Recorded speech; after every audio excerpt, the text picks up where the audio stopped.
The slap rings out. Loud enough to cut the music loud enough to make everyone stop mid-laugh and louder than the DJ's speakers. Zoe Harper's head whips to the side, her cheek burning her green dress, suddenly feeling like a spotlight, like something that made every eye land on her. You could hear a pin drop, then the murmur of phones. 30, 40 faces holding screens up like evidence. An off-duty cop named Ryan Mitchell has his hand on her throat, fingers pressing in, and he says, "Get out before I drag you." That's the opening, and from that moment everything starts moving too fast and too slow at the same time, like your chest after you nearly fall. Let's back up for a second, because context matters when we tell stories, and I want you to see the small things that make the big thing hit harder.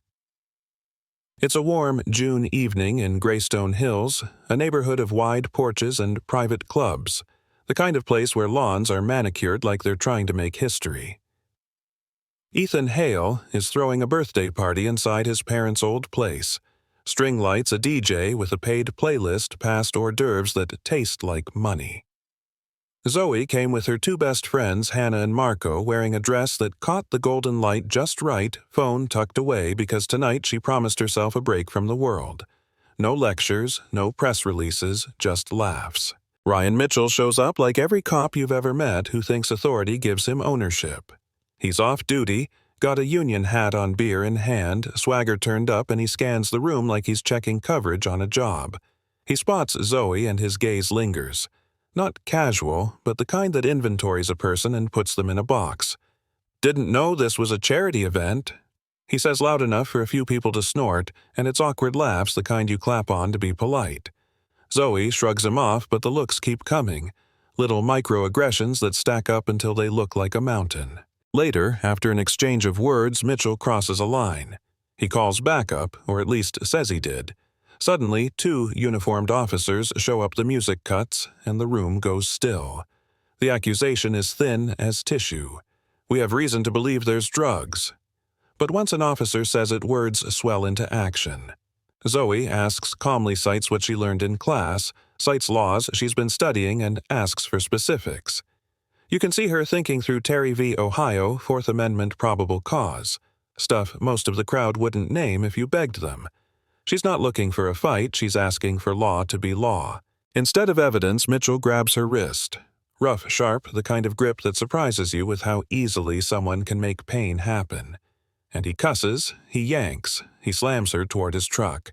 Her heel catches on gravel. She falls.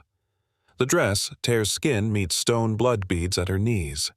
Phones tilt toward her like a field of witnesses, while one man, Marco, belts out, "I'm recording this," like that's a shield. Mitchell scoffs, tells him to back off.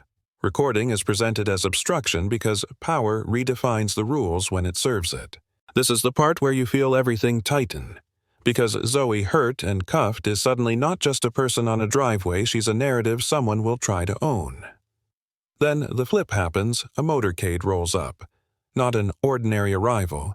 Headlights chop the dark motorcycle's purr like they were scripted, and a black SUV closes the distance. Out steps Senator Elaine Harper, Zoe's mother, quiet, precise, dressed like someone who learned early the difference between presence and performance.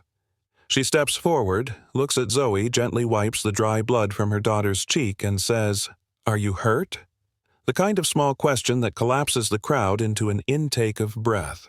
When Elaine pulls up Mitchell's record on her phone, the story explodes. Decades of complaints, patterns of behavior reports marked unfounded, dismissed. Enough to smell of cover-up. Elaine's voice slices clean. "You didn't assault my daughter because she's important. You assaulted her because she is black, because you thought she was powerless." That's the line that turns a single assault into a systemic indictment.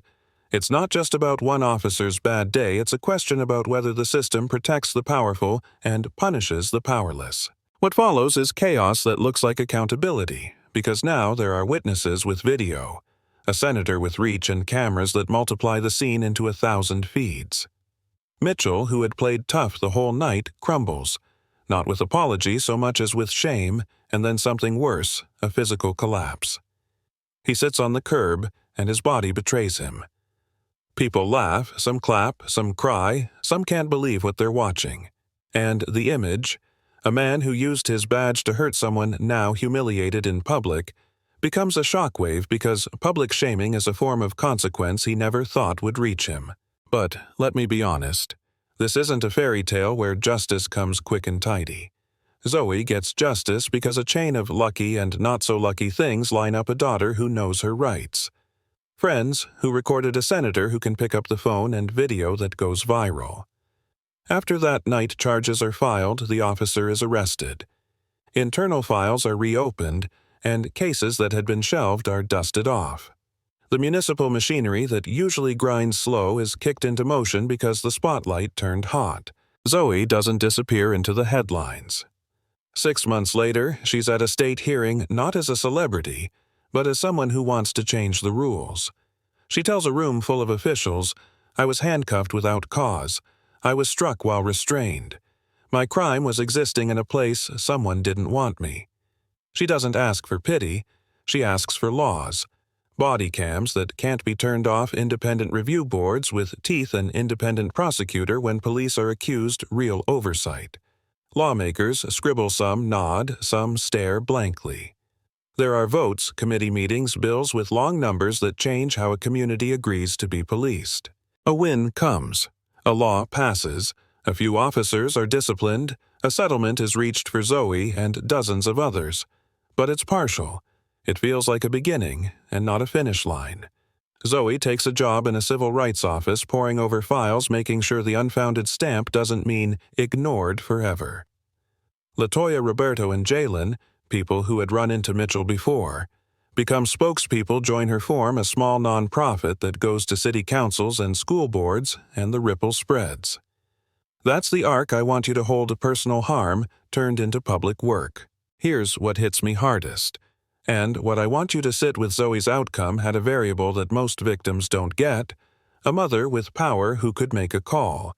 The system bent because someone with clout demanded it. That is both triumphant and terrifying.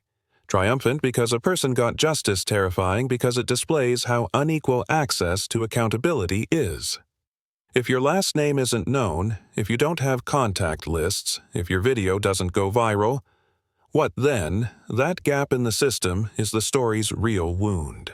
So what do we do with this? First, use the tool: you have your phone. Film, share. Sunlight is a disinfectant. Second, learn your rights, if you can teach someone else. Third, participate in oversight. Show up at school board meetings, at city council, vote for prosecutors and sheriffs who commit to transparency. Fourth, listen to victims and believe them. Empathy is not a political act, it's a civic duty. Fifth, keep pressure on institutions. Laws are only as good as the people who enforce them. I want to be clear. I'm not romanticizing the moment when an officer is humbled in public. Humiliation isn't justice. Responsibility, accountability, and systemic change are. I also know some of you will say, "But this isn't fair." Power can be abused from both sides, and you're right to worry about fairness. My argument is that fairness should apply to everyone, not just those with names people recognize. Now, I want to hear from you. Did this story sit right with you? Does the idea that justice sometimes needs a powerful push bother you or motivate you? Have you ever witnessed something like this, where someone used authority to silence another? Tell us in the comments. Share your experience, your doubts, your solutions. If you think Zoe's path to justice was right, or if you think it showed the system's flaws, say why. If you have ideas for real reforms, concrete steps, laws, organizations to support, drop them below. If this moved you, don't just scroll. Share it. Tag a friend. Post a clip. And if you have a story record, send it or bring it to your local representatives. This isn't just a single night's drama. It's a window into a system that can be fixed, and the first step is refusing to look away. So tell us, what would you do if you saw power used to silence someone in your neighborhood?